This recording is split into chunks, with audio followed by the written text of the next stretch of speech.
DYFI পূর্ব বর্ধমান জেলা কমিটির পক্ষ থেকে আমরা দীর্ঘদিন ধরে বছর 3 ধরে কাটোয়া বর্ধমান এবং কাটোয়া আহমেদপুর রেল লাইনে রেলের সংখ্যা বৃদ্ধির জন্য আন্দোলন করে আসছিলাম সাধারণ মানুষের সহায়তা।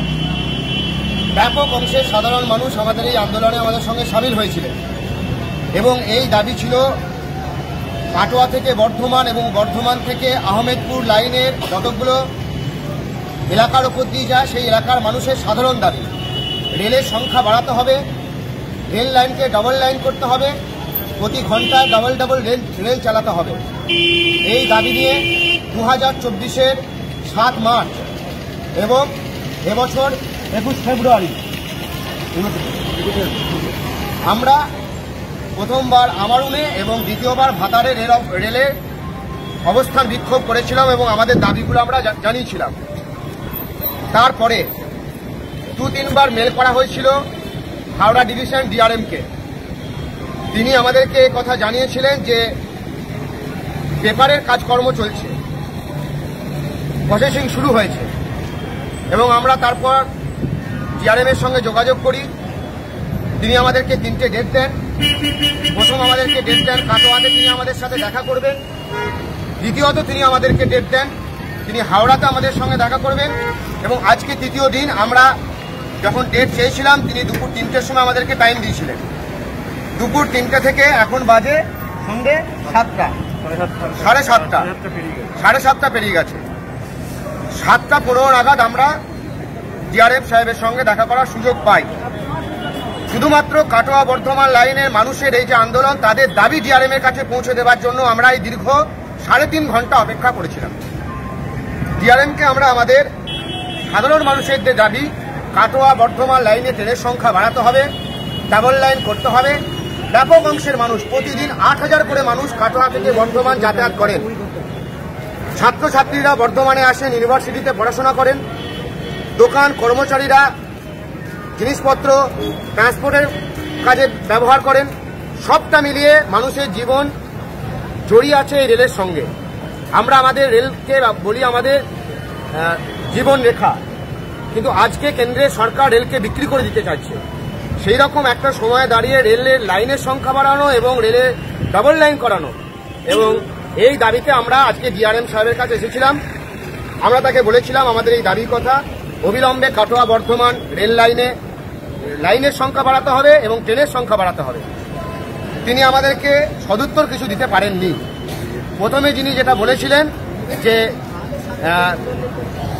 কাগজপত্রের কাজকর্ম শুরু হয়েছে, ফাইলের কাজকর্ম শুরু হয়েছে, কিন্তু আজকে এসে দেখতে পেলাম সবটা 20 বাও জলে।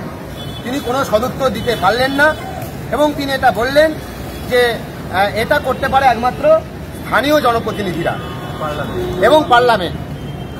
আমরা দেখেছি যে এলাকার যারা পার্লামেন্টের মেম্বার, লোকসভার মেম্বার, বিধানসভার মেম্বার, এই বিষয়টা নিয়ে জনগণের এই জীবন্ত দাবি নিয়ে তারাও চরম অনীহা প্রকাশ করছেন। এটাকে তারা পাত্তাই দিতে চাইছেন না।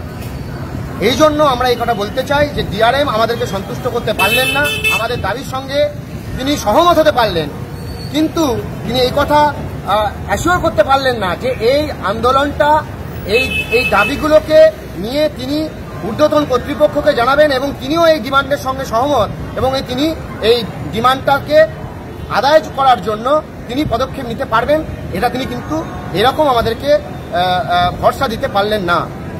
তিনি বলে দিলেন যে জনপ্রতিনিধিদের কাছে যাওয়ার জন্য। আমরা এটাই বলতে চাই যে এই আন্দোলন আমরা কিন্তু চালিয়ে যাব। ওই এলাকার মানুষের স্বার্থে আন্দোলন চলবে।